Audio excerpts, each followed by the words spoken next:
श्री कृष्ण ने साफ कहा है कि कर्म तुम्हारा कल होगा। कहते हैं श्री कृष्ण ने साफ कहा है कि कर्म तुम्हारा कल होगा। अगर कर्म में है सच्चाई तो कर्म कहाँ निष्फल होगा।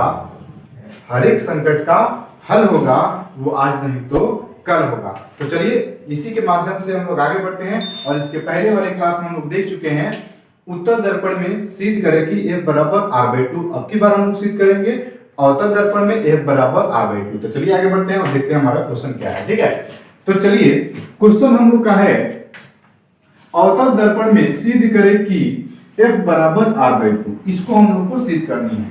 सिद्ध करने के लिए सबसे पहले हम लोग की जरूरत पड़ती है कि एक अवतल दर्पण हम लोग बनाएं। ठीक है, तो सबसे पहले हम क्या करेंगे, एक अवतल दर्पण का निर्माण करेंगे। ठीक है, तो अवतल दर्पण का हम लोग यहाँ पे बना लिए चित्र। ठीक है, तो चलिए अवतल दर्पण यहाँ पे हमने बना लिया। अब क्या करेंगे, देखिए इसमें सबका नाम हमने देना स्टार्ट कर दिया। देखिए ये हमारा अवतल दर्पण है, यहाँ पे C बिंदु है, यहाँ F है, यहाँ P है, यहाँ N है, यहाँ M है। अब M बिंदु से हम लोग क्या कर रहे हैं, कोई सही प्रकाश जो है इस दर्पण पे इंसाइड कर रहे हैं। ठीक है, मान लीजिए M बिंदु से एक टॉर्च जलाए और ये आपका अवतल दर्पण पे पड़ा। ठीक है, तो पढ़ने के बाद क्या होगा, जैसे ही आप M बिंदु से इस पे दर्पण आप M बिंदु से टॉर्च जलाइएगा, जैसे ही आप M बिंदु से टॉर्च जलाइएगा, जलाने के बाद सीधा N बिंदु पे पड़ेगा और N बिंदु से रिफ्लेक्ट होकर के रिटर्न, जिसको हम बोलते हैं परावर्तित किरण। ठीक है, परावर्तित किरण जो है वो F बिंदु होते हुए रिटर्न आ जाएगा। और जैसे ही रिटर्न आएगा तो हम क्या करेंगे, C बिंदु से लेकर के N बिंदु तक एक अभिलंब खींच देंगे। अब जैसे ही अभिलंब खींचेंगे तो हमारे पास दो कोण बन करके तैयार हो जाएगा, एक बनेगा I और एक बनेगा R।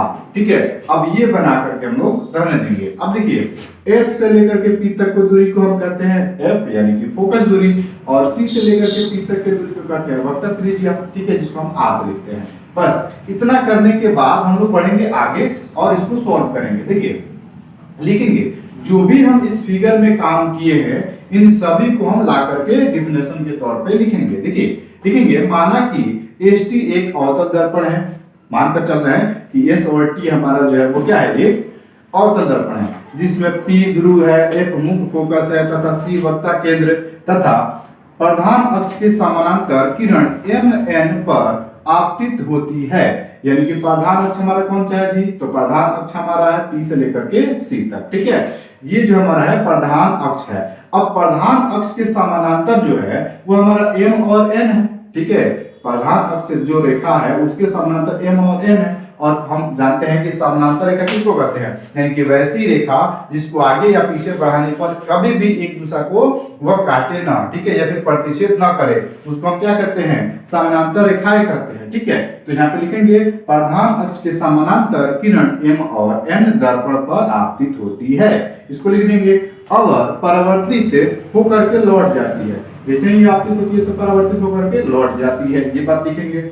और लौट जाती है, देखिए यहाँ पे लौट जाती है छूट गया, आप यहाँ पे जोड़ लीजिएगा, लौट जाती है तब, यहाँ पे देखिए यहाँ पे लिखा गया जब, आप यहाँ पे लिखिएगा तब, क्या लिखिएगा, तब लौट जाती है तब आपतन कोण I तथा परावर्तित कोण। ठीक है, आपतन कोण या फिर परावर्तन कोण बोल सकते हैं, कोई दिक्कत नहीं है। आपतन कोण या फिर तथा परावर्तित कोण R बनता है। जैसे ही यह रिटर्न होकर के जाएगा तो एक बनेगा आपका R और एक बनेगा I। ठीक है, R और I कोण बनेगा। तथा फोकस दूरी का हम ले लेते हैं माइनस में, जिसको हम लिखते हैं P और F से। और यहाँ पे जो है P और F, देखिए P और F तक का दूरी क्या है, F है। ठीक है, तो इसको हम लोग लिखते हैं, इसको हम लोग लिखेंगे माइनस में। क्यों, क्योंकि इसके कभी भी अवतल दर्पण में F का मान और R का मान हमेशा ही वो क्या रहता है, माइनस में रहता है। ठीक है, तो यहाँ पर भी हम लोग ले लेंगे फोकस दूरी माइनस में F और वक्र त्रिज्या PC जो हो जाएगा वो हमारा हो जाएगा माइनस का R। अब यहाँ तक जो लिखे हैं बात, ये सारी बातें हम लोग फिगर से लाए। फिगर यदि आपको याद है, फिगर से हम लोग इस बात को लिख दिए और उसके बाद आगे बढ़ेंगे। अब हम लोग यूज करेंगे प्रकाश की परावर्तन नियम से। तो प्रकाश का परावर्तन का नियम क्या होता है कि आपतन कोण और परावर्तन कोण दोनों आपस में क्या होते हैं, बराबर होते हैं। यानी कि कोण I बराबर क्या होता है, कोण R। उसी फॉर्मूला के अनुसार हम लोग आगे बढ़ते रहेंगे। ठीक है, तो उस नियम के अनुसार, ठीक है, हम लोग आगे बढ़ते रहेंगे। ठीक है, चलिए देखते हैं उस नियम को। ठीक है, तो लिखेंगे कोण I बराबर कोण R, यानी कि कोण I बराबर क्या हो जाएगा, कोण R। अब कोण आई को और कोण आर को किससे दिखाएंगे? देखिए यहाँ पे है हमारा आर और यहाँ आई, तो पहले हम दिखाएंगे आई को, उसके बाद दिखाएंगे आर को। देखिए तो आई को दिखाने के लिए क्या लिखेंगे? एफ एन सी, क्या लिखेंगे? एफ एन सी, ठीक है। और आर को दिखाने के लिए क्या लिखेंगे? एम एन सी, ये लिख सकते हैं। तो लिखेंगे कोण एम एन सी, क्या लिखेंगे? एम एन सी, ये कोण यानी कि आर कोण बराबर हो जाएगा कोण सी एन एफ, यानी कि सी एन और एफ के यानी कि आई के। इसको मान लेते हैं समीकरण 1, ठीक है। अब ये समीकरण 1 हो गया। अब बढ़ते हैं आगे। देखिए अब ये आई कोण और आर कोण हमारा दोनों क्या हो गया? बराबर हो गया। अब जब ये दोनों कोण आपस में बराबर हो जाएंगे, उसके बाद देखिए एम एन सी बराबर एम, देखिए एम एन सी यानी कि आर कोण, ठीक है, बराबर हो जाएगा एन सी एफ के। किसके जी? एन सी और एफ के। यानी कि ये जो हमारा आर कोण आपके सामने ये दिख रहा है, ये बराबर हो जाएगा किसके? इस सी कोण के। कैसे जी? तो हम लोग जानते हैं कि एकांतर अंतर कोण क्या होते हैं? बराबर होते हैं, ठीक है। वो त्रिभुज वाले नियम में आते हैं, ठीक है। तो एकांतर अंतर कोण बराबर होते हैं, तो देखिए ये एकांतर अंतर कोण है, ठीक है। तो यहाँ पे ये दोनों क्या हो जाएंगे? बराबर हो जाएंगे। तो लिखेंगे एम एन सी बराबर हो जाएंगे एन सी एफ, समीकरण ये हो जाएगा 2। और यहाँ पे रीजन भी दे देंगे, एकांतर कोण है, ठीक है। अब देखते हैं, अब देखेंगे समीकरण 1 एवं समीकरण 2 में क्या जो है वो हमारा बराबर है। तो देखिए यहाँ पर भी है एम एन सी, यहाँ पर भी एम एन सी, तो एम एन सी और एम एन सी दोनों हमारा क्या है? बराबर है। तो हम क्या दिखा देंगे कि एन सी एफ बराबर हो जाएगा सी एन एफ के, ठीक है। तो यहाँ पे हम लिखेंगे समीकरण 1 एवं समीकरण 2 से देख रहे हैं कि एम एन सी दोनों बराबर है, तो ये भी कोण आपस में क्या होंगे? बराबर होंगे। तो लिखेंगे सी एन एफ, कोण सी एन एफ बराबर हो जाएंगे एन एन सी एफ के, ठीक है। तो ये एन सी एफ के बराबर हो जाएंगे। अब ये कौन बराबर हो गया? देखिए सी एन एफ, देखिए सी एन एफ, ये आई कोण जो है वो बराबर हो गया किसके? एन सी एफ के, एन सी एफ के, यानी कि यह कोण, ठीक है। तो देखिए अभी हम लोग बोलेंगे जैसे हमारा क्या था? आई कोण आर के बराबर था, आई कोण आर के बराबर था, वो हमारा नियम भी है कि कोण आई बराबर कोण आर होता है। तो हम लोग क्या किए? देखिए ये आर कोण और ये सी कोण, ये दोनों जो कोण है वो एकांतर कोण है। तो आर जब बराबर हो जाएगा सी के, तो क्या सी कोण आई के बराबर नहीं हो जाएगा? जी हो जाएगा। तो यहाँ पे हम लोग लिखेंगे वही बात कि एन सी एफ भी आपस में क्या हो जाएंगे? सी एन एफ और एन सी एफ आपस में हो जाएंगे बराबर। अब जब ये बराबर हो जाएंगे तो क्या लिखेंगे? तब एन सी एफ एक समद्विबाहु त्रिभुज है। क्या लिखेंगे? समद्विबाहु त्रिभुज है। उसका रीजन क्या है वो बताते हैं। देखिए यहाँ हम लोग त्रिभुज का एक नियम पढ़े हैं कुछ इस टाइप से, ठीक है। जब दो भुजाएं, ठीक है, जब दो भुजाएं आपस में बराबर हो या फिर दो कोण आपस में बराबर हो, तो यहाँ पे हमारा क्या मिला? दो कोण आपस में क्या है? बराबर है, यानी कि यह कोण और यह कोण आपस में बराबर हो गया। मान लेते हैं कि ये कोण और ये कोण आपस में बराबर हो जाएंगे, तो इसके सामने वाली जो भुजा होगी वो भी आपस में क्या हो जाएगी? बराबर हो जाएगी। तो हम बोल देंगे कि यह क्या है? यह जो है समद्विबाहु त्रिभुज है। समद्विबाहु कहने का मतलब जिसमें दो भुजा आपस में क्या होती है? बराबर होती है, उसको हम बोलते हैं समद्विबाहु त्रिभुज। तो जब इसका कोण बराबर है तो इसके आमने सामने की भुजा भी बराबर हो जाएगी। उसी तरह से जब कोण आई और कोण सी के बराबर है तो कोण आई के सामने वाली भुजा सी और एफ और कोण सी के ठीक सामने वाली जो भुजा है वो है हमारा एन और एफ, ये भी आपस में क्या होंगे? बराबर हो जाएंगे। तो इसी तरह से यहाँ पे लिखेंगे कि एन सी एफ एक समद्विबाहु त्रिभुज है, और जब समद्विबाहु त्रिभुज हो जाएंगे तो लिखेंगे एन एफ बराबर सी एफ, यानी कि देखिए एन एफ बराबर क्या हो जाएंगे? सी और एफ, यानी कि ये भुजा आपस में क्या हो जाएंगे? बराबर। तो ये हो जाएगा समीकरण 3 मान लेंगे, ठीक है। अब क्या करते हैं? ये मान लेते हैं कि ये भुजा इस भुजा के बराबर है। अब एन वाले बिंदु को, इस एन वाले बिंदु को पकड़ेंगे और खींच करके ला देंगे किसके पास? पी के पास, ठीक है। तो पी के पास ये ला देंगे तो हमारा ये सी एफ जो है, ये सी एफ वो किसके बराबर हो जाएगा जी? तो एफ एन के बराबर हो जाएगा, और एफ एन जो है वो किसके बराबर हो जाएगा? तो पी और एफ के बराबर हो जाएगा, ठीक है। जैसे ही इसको खींच करके यहाँ लाएंगे तो ये जो दूरी है ये किसके बराबर हो जाएगा? एफ और पी के बराबर हो जाएगा। तो बस आगे बढ़ते हैं। देखिए लिखें यदि एन पी के बहुत निकट हो तब, यानी कि खींच करके उसको उसी पर ला करके रख दीजिए, ठीक है, बहुत निकट हो तब क्या होगा? तब हमारा एन एफ, देखिए एन और एफ जो है वो बराबर हो जाएगा किसके? पी और एफ के। P और F के बराबर हो जाएगा, इसको खींच करके ला देंगे तो अब हम लिखेंगे इसको समीकरण 4। अब देखिए हमारे पास बन गया समीकरण 3 और समीकरण 4 बन गया। तो अब लिखेंगे समीकरण 1, समीकरण 3 एवं समीकरण 4 से। अब देखिए इसमें कॉमन क्या है, यहाँ पर भी NF, यहाँ पर भी NF, दोनों में NF बराबर है तो हमारा PF और CF भी बराबर होगा। तो हम आसानी से लिख सकते हैं समीकरण 3 एवं समीकरण 4 से PF बराबर हो जाएगा CF। ठीक है, अब देखिए PF बराबर CF तो हो गया, अब यहाँ पे कोई दिक्कत नहीं है, लेकिन यहाँ पे PF को PF में रहने देंगे और CF को हम कुछ चेंज करेंगे। देखिए क्या करेंगे, यदि अगर हमको C से लेकर के F तक का यदि दूरी निकालना होगा, C से F तक का दूरी निकालना होगा तो क्या करेंगे। देखिए सबसे पहले ये बड़ी भुजा क्या है, C और P है या फिर P और C है, ये बड़ा लाइन है जिसको हम भुजा भी कहते हैं, कोई दिक्कत नहीं है, यहाँ पे आप लाइन बोल सकते हैं। तो यहाँ से देखिए P से लेकर के C तक का जो दूरी है, उस दूरी में से यदि अगर हम P और F को माइनस कर दें तो हमारा C और F निकलेगा। ऐसे ही लिखेंगे यहाँ पे, तो C और F के जगह पे क्या किए, P और C ले लिए, क्या लिए P और C, और इस P और C में से P और F को माइनस कर देंगे तो लिखेंगे माइनस P और F। ठीक है, अब देखिए PF का मान जो अभी माने थे हम लोग, PF का जो मान माने थे वो क्या लिए थे, माइनस में लिए थे, तो यहाँ पे PF के जगह पे लिख देंगे माइनस। PC का मान क्या माने थे, देखिए P और C का मान क्या माने थे जी, माइनस का R। ठीक है, तो यहाँ पे ले लेंगे माइनस का R, और यहाँ माइनस है तो माइनस, और PF का मान क्या था जी, यहाँ पे PF का मान था हमारा माइनस का F, तो यहाँ पे क्या लिखेंगे माइनस का F। अब देखिए ये माइनस में है, ये माइनस में है, तो माइनस माइनस में गुना करेंगे तो हो जाएगा प्लस, यहाँ पे माइनस में F है। अब देखिए इधर आपका प्लस F है, यानी कि ये राइट साइड है, ये राइट साइड से यदि प्लस वाले को अगर लेफ्ट साइड भेजते हैं तो साइन उसका हो जाता है चेंज, तो प्लस है तो इधर आकर हो जाएगा माइनस, तो यानी क्या है माइनस का F और फिर माइनस का F बराबर माइनस का R, ये नहीं बचेगा जी माइनस का R। अब देखिए माइनस का F और माइनस का F जोड़ेंगे, इसको ऐड कर देंगे, दोनों माइनस वाले हैं, एक जाति वाले हैं, तो इन दोनों को ऐड करेंगे तो हो जाएगा 2F, वो भी माइनस में। अब देखिए यहाँ पर हो जाएगा माइनस का R, तो यहाँ भी माइनस है, यहाँ भी माइनस है, तो माइनस से माइनस कैंसिल हो गया। ठीक है, अब हम लोग बढ़ते हैं आगे, तो यहाँ बचेगा हमारा 2F, यहाँ बचेगा R।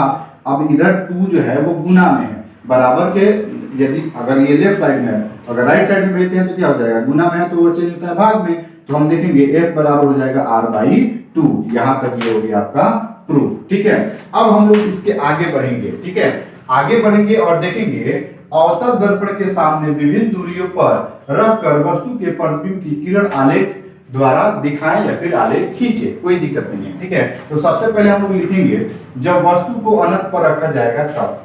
ठीक है, अभी जो है हम आपको ऐसे 3D एनिमेशन मेरे पास संभव नहीं है, इसलिए हम आपको ऐसे दिखा रहे हैं। 3D एनिमेशन संभव हो जाएगा तो उसमें भी आप लोग प्रयास करेंगे दिखाने के लिए। ठीक है, तो फिलहाल हम लोग ऐसे ही देखेंगे, 2D ही देखेंगे। ठीक है, तो देखिए जब वस्तु को अनंत पर रखा जाएगा तो प्रतिबिंब हमारा कैसा बनेगा। ठीक है, तो देखिए ये हमारा जो है ना अवतल दर्पण है, क्या है, अवतल दर्पण है, और अवतल दर्पण में जब वस्तु को अनंत पर रखा जाता है तो वस्तु का प्रतिबिंब उल्टा बनता है और वस्तु से बहुत बहुत छोटा बनता है। ठीक है, तो हम लोग लिखेंगे माना कि ये फिगर आपको ध्यान में रखनी होगी। ठीक है, माना कि ST एक अवतल दर्पण है जिसमें P ध्रुव, F मुख्य फोकस तथा C वक्ता केंद्र है, जिसमें वस्तु को अनंत पर रखा गया है। कहाँ रखा गया जी, अनंत पर। जब वस्तु को अनंत पर रखा जाएगा तो हमारा प्रतिबिंब कैसा बनेगा जी, देखिए जिसका प्रतिबिंब वास्तविक उल्टा और वस्तु से बहुत छोटा बनता है, ये यहाँ पे लिख देंगे हम। ठीक है, आगे बढ़ते हैं 2 नंबर में, जब वस्तु को अनंत एवं वक्ता केंद्र के बीच रखा जाए।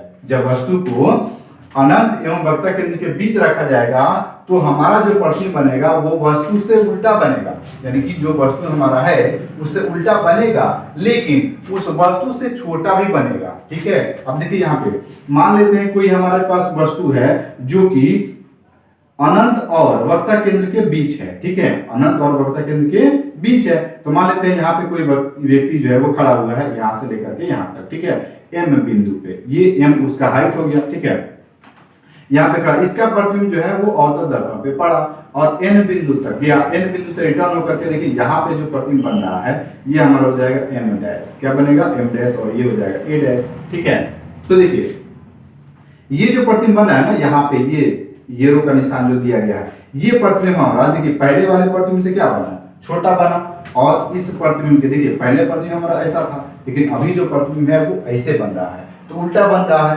तो हम यहाँ पे इसको लिखेंगे, देखिए यहाँ पे लिखेंगे माना कि एस टी एक अवतल दर्पण है जिसका P ध्रुव, F मुख्य फोकस तथा C वक्ता केंद्र है।